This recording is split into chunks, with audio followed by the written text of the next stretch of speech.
It's a union that has been hit hard, as I understand it, within the last few years by the decline of manufacturing in the United States, and by a lot of opposition, as you always have had, from manufacturing itself. You've been a strong militant union, and some of the employers have not been overly sympathetic to the United Electrical Workers.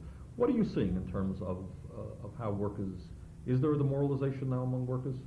Certainly there is. There has to be, because this kind of business, I mean, we've heard for many, many years, decades in fact, if you don't do less than so, we're going to move out. Now Right. they mean it. They mean it. And if only one factory out of 10 that makes that threat does it, the other 9 have leverage that's just unbelievable. And that raises that whole issue of powerlessness. You know, the pretense is that we live in a democratic society, right? You have the right to control your own life. But what you're saying, in essence, is that if a worker speaks up on the job, does not take a concession in his or her wages, then the company's going to say, you don't want a concession? No problem. We're going to pick up and move. So your choice is either a concession or no job at all, which is a hell of an option for a human being to have to deal with. Right. We can show you the bruises all over the place.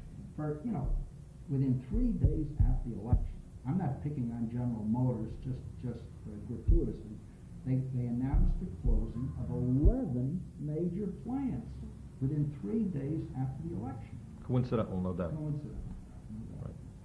Right. So I think that we are in an unprecedented position. I'm talking about working people and farmers.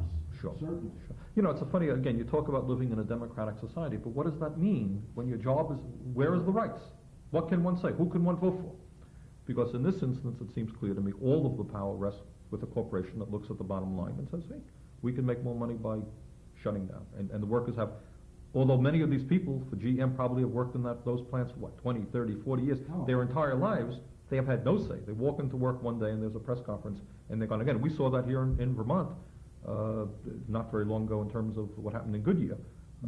In Windsor, we saw it here in South Burlington. Lucille, in terms of